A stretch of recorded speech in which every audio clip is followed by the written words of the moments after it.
Hello and welcome everyone. Today we are going to discuss this particular chapter. So as you can see the title is The Nyaya Vaisheshika Concept of Samavaya. Samavaya, let us see what is it and what we can learn about it according to Nyaya and Vaisheshika concept. Now, when we talk about Vaisheshika, they are talking about timeless things and also the non-causal thing, which are inherently present in all the substances and all the beings. Now, the founder, the Kannada, what does he states? He states that inherence means the relation between cause and effect. This relation is timeless relation and non-causal relation. Now, this relationship Prasastapad also defines it as the relationship subsisting among things that are inseparable. Now, what is this? This kind of relation is inseparable, and this relation is like always in contact with each other, like the relation of the container and the contained. Container, a particular object, and what is contained in it. The relation is kind of, we can see that it is inseparable, we cannot separate it, and this is something which is basis of our idea. Now this is in that. Also we have Shridhar, who says that virtue and pleasure are not related by inherence. They are not related by inherence, but they still reside in the self. Now this relationship is also between the word and the thing. But this relationship is not, can call it inherence, because this is not contained in the other. So what is contained in the other is only called as inherence.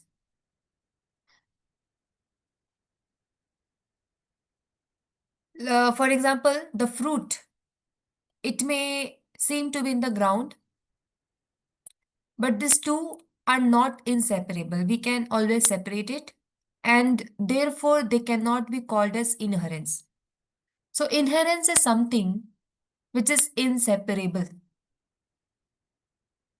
Now, this inseparability or ayuta siddhi, this is not an identity. We may question that, is this the identity because these two are non-separable? But the answer is, this is not an identity. Because these two things are not in one reality. They are separated reality. For example, fire and the ball of iron. They are different from each other. They are not existing in one reality. But still, if the fire and the ball of iron at the same place at the same time, we can say that it is inseparable. But can we say that one is contained in the other? So, Kannada, he includes only causal ties in the relation of somewhere. That means one should be the cause of other.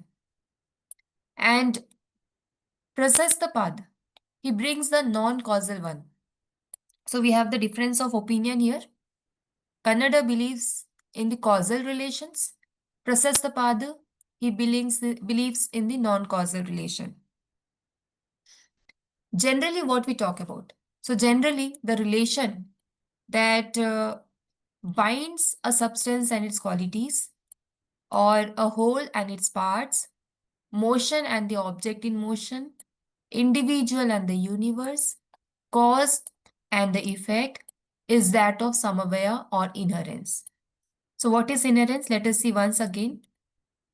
Inherence is a kind of relation that binds a substance and its constituents, a whole and its parts, motion and the object, individual and the universe, cause and effect. That is called as samavaya or inherence. Now, Samavaya, or we can call it a necessary connection, is different from Samayoga. Samayoga is accidental conjunction, which is a quality of things. So let us see what does it mean. Samavaya is a necessary connection, while Samayoga is an accidental conjunction. So while object conjoined have a separate existence prior to conjunction. So when a thing is combining, when they are conjoining, they have the existence which is different from their conjunction, and now they are related as somewhere are inseparably connected. Now this kind of relationship is not caused by the action of one of the member. This conjunction terminates as soon as any of the member who has conjoined decide to disjoin. So again, conjunctions takes place between two independent substances. It doesn't mean that one substance would be dependent on others. Because if one substance is the cause of conjunction, then because of the same substance, disjunction could happen. And in this way, the inherence would not be possible. So inherence is a kind of relation of the container and the contained. Two things in the relation of somewhere cannot be separated without at least one of them being destroyed. So what it is saying here? It is saying that somewhere and the inherent relationship of somewhere, it could not be separated unless and until one of the causing elements is being destroyed. So remember what I said about Kannada. Kannada. So let us go again here. So Kannada brings the causal ties and Prasasthapada brings the non-causal ties. So in a way, in Vaisheshika, both this causal and non-causal is connected to the cause of inherence or samavaya. So here, coming again, when we are talking about two substance, and we are saying that one substance is the cause of another substance, or one substance is the cause of conjunction of another substance. So can we say that samvaya is possible? Because in the term of Kannada, if it is causal, if any one of the substance is causal, then samvaya is possible. So we have to think about it. Now, Samayoga. Samayoga is between the two nature, which is disconnect before their conjunctions, and with the time they're brought into conjunction. It's a kind of external relation.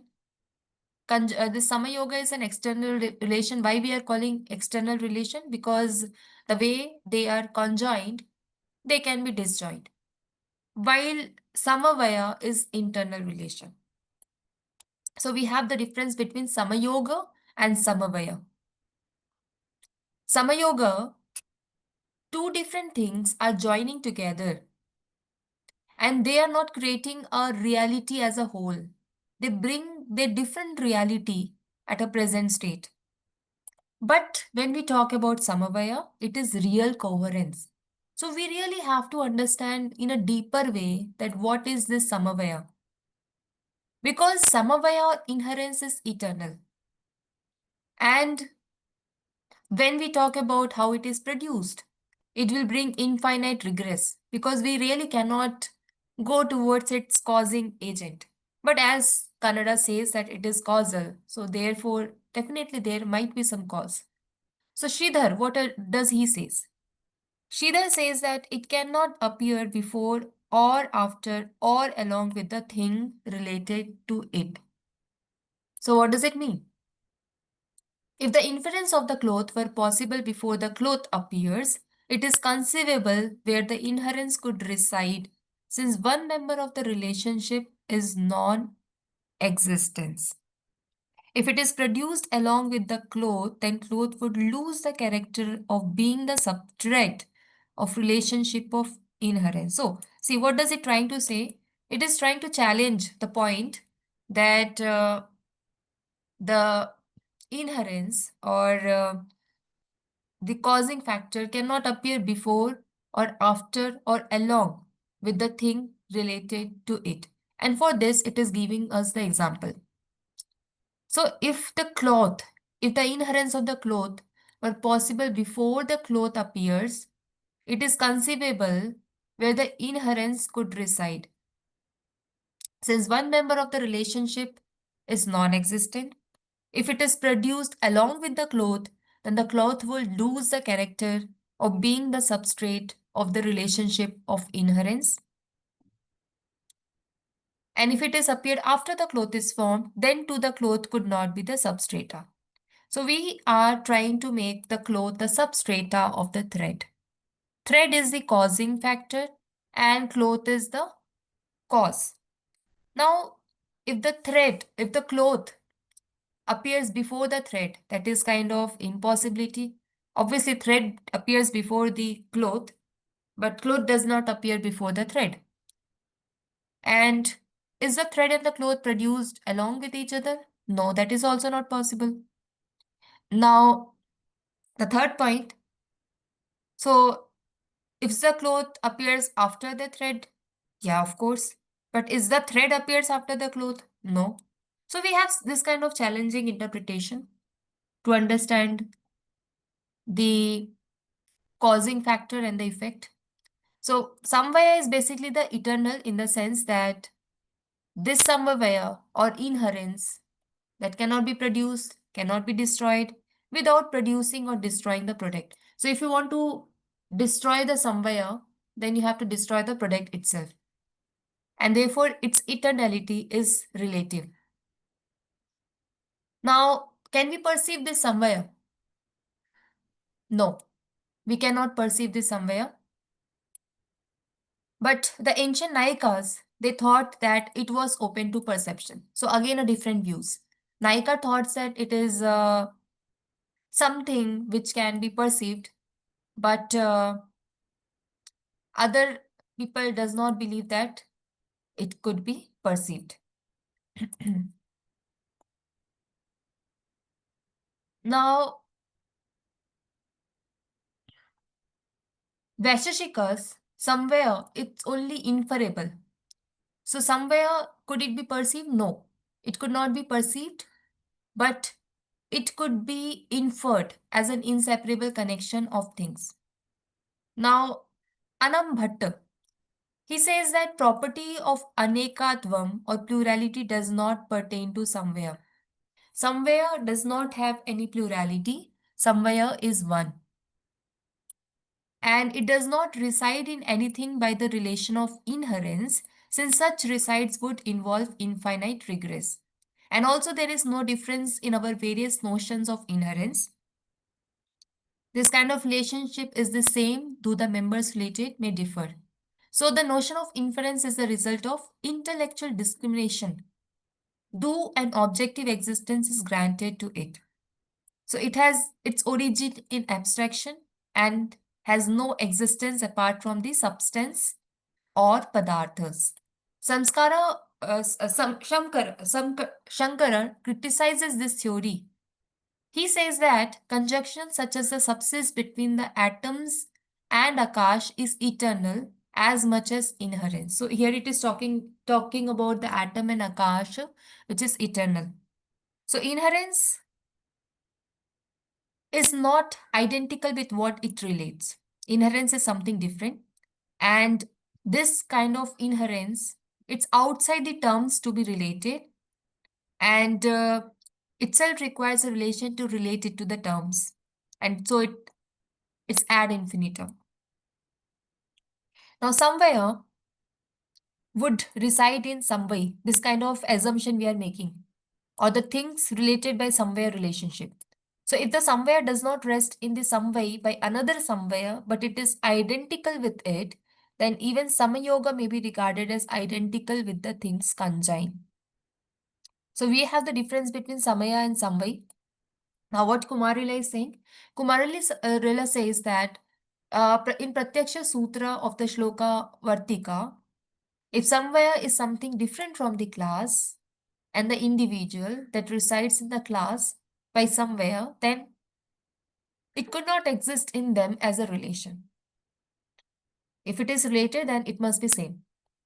And if it is identical, then this too would be identical by the law that the things that are identical with the same thing. So we are here kind of arguing that the somewhere could not either be identical, could not be the difference. Then what is it somewhere? Is it the eternal law of relation? It is something which cannot be separated. But just now we said that it could be separated if the substance is destroyed. So now it is becoming useless to assert that inherence can exist without the third thing to unite it with the things in which it exists. So while conjunction need inherence to hold it to the things which are in conjunction, the difficulty is not removed by calling one a category and the other a quality. So this relation of binary atomic compound, Dvyanuka, to its constituent elements or of a species to the individual constituting it is not the same as the relation of the tablecloth to the table. So this argument that there must be the relation between cause and effect is also difficult to accept. Because if cause and effect are inseparably connected, as Vaisheshika admits, then it is far simpler to assume that there is identity of essence between the two. But we found that there is no such identity of essence. So this conception of inseparable connection is kind of contradicting the idea that the cause precedes effect. If we are saying that it is inseparable, then we are challenging the idea that the cause precedes the effect. We are just accepted the fact that the thread exists before the cloth. But if we say that they are inseparable, then we cannot come to the argument that thread exists before the cloth. And this kind of inseparable relation is a basic or essential thing about the Nyaya Vaisheshika theory of causality. Now, this cause is capable of separate existence. Of course, we know that thread and cloth could be existed separately. But if somewhere is the connection with the cause of the effect, which is incapable of separate existence, then since a connection requires two terms and the effect, as long as it does not exist, cannot be connected with the cause, there can be no somewhere relation between the two. So, very clearly it is stating here that somewhere is the kind of the connection with the cause of the effect, which is kind of, they cannot have an inseparable existence. Because if they're inseparable, then we cannot say that it is the two separate terms. Because in some way also, or in conjunction also, we require two separate terms to be connected. But if we say that it has a separate existence, then we cannot say that it has a two separate terms. And then our argument would be challenging. So, what Vaisheshika is saying, Vaisheshika is saying that effect may exist previous to its connection with the cause. Effect may exist previous to its connection with the cause, and then it is not incapable of separate existence. So this is some kind of dual argument stated here. Now the question arises is how the effect can exist previous to its cause, because we know that the cause is combining with different or third party, and then the effect is coming up. Cause is undergoing modification and the effect is coming up. So how the effect may exist previous to its connection with the cause? This is something challenging. And Vaisheshika, it is admitting that if the effect may exist previous to its connection with the cause, then it is not incapable of separate existence. So right now, we are saying that it has got a separate existence. But yeah, Vaisheshika, it is saying that if effect may exist previous to its connection with the cause, then it is not incapable of separate existence. So the principle that between effect and cause, conjunction and disjunction do not take place is violated. If the effect can exist before entering into connection with the cause, then the subsequent connection of the two is no longer Samvaya, but only Samayoga. So here we have to difference between what is Samvaya and what is Samayoga. So we are saying that if effect exists before entering the connection with the cause, then this connection is no longer Samvaya. That means if effect exists independently of the cause at the same period of time, then we cannot call it Samvaya, but we will call it Samayoga. So in the Samavaya, the cause will be first, the prior thing, and effect will be later. And then only we can call it a Samvaya. Otherwise, we will not call it a Samvaya. Yeah, in the Samvaya, there is two different substances, that means two different qualities, but that is a part of same reality, and that is Samvaya. But in Samayoga, that two things, two substance are part of the different reality. So it makes quite sense. It makes it quite clear. So just as the conjunction and not inherence is the connection in which every substance, as soon as it has been produced, stands with the all-pervading substance as Akash, although no motion has taken place on the part of the said substance. So also the connection of the effect with the cause will be conjunction. So here we are trying to uh, eliminate the fact that effect exists before the cause. We are saying that effect exists after the cause, and if the relationship is between the cause and effect, which is existing at the same time, like Akash and its motion, or Akash or some other things that is existing in the Akash, then we will call it conjunction. We will not call it Samvaya. Now, the question is why the Vaisheshika emphasizes Sambandha in its study of reality. Now, reality, when we talk about it, it's not a substance or it's not an aggregate of substance, which are the subjects of qualities. But it is an essential relatedness. So when we find need for analysis and comparison, distinction and identification. Now, whatever in the world is changing, our experiences is changing. It consists of a plurality of existent things. The things are changing because it has a lot of plurality, and this exists in a complex network with all kinds existing together. Now, Vaisheshika call this as a systematic whole, which is a kind of harmony. So, if we are not able to harmonize the things, we have not reached to our logical ideal. We need to harmonize the things. We have to find out the way in which two things can exist all together. So, and therefore, we are defining these two terms like Samavaya and Samayoga.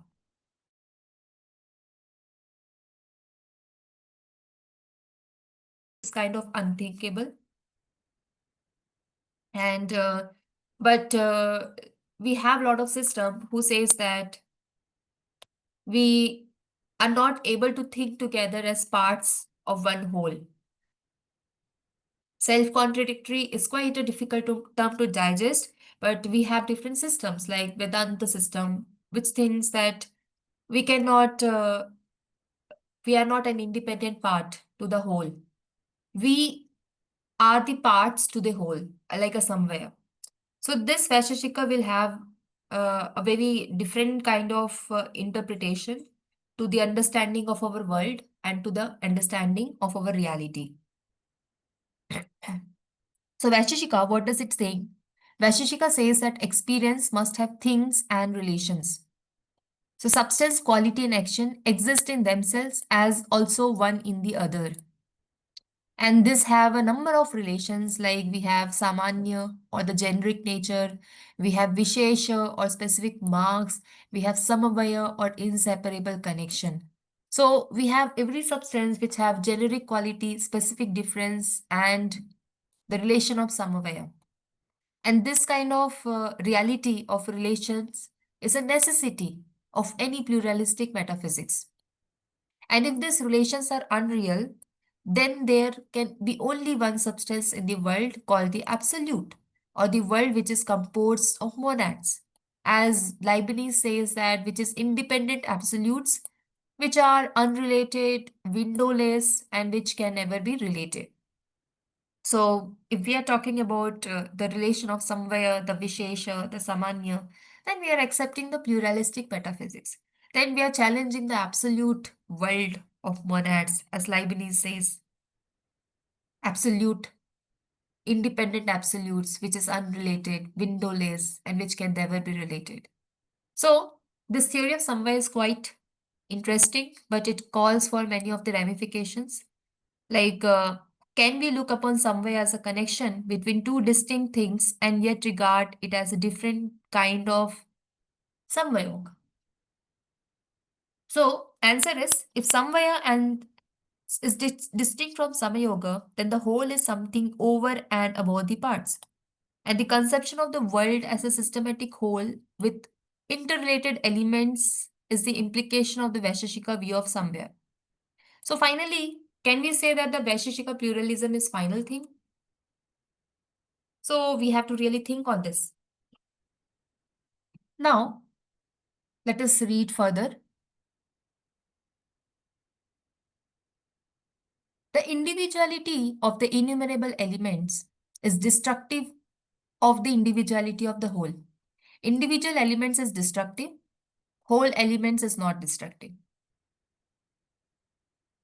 So if we are talking about the whole, as said by Vaisheshika, then we can talk about the Samvaya or Samanya. And here, the individual doctrines has to be modified.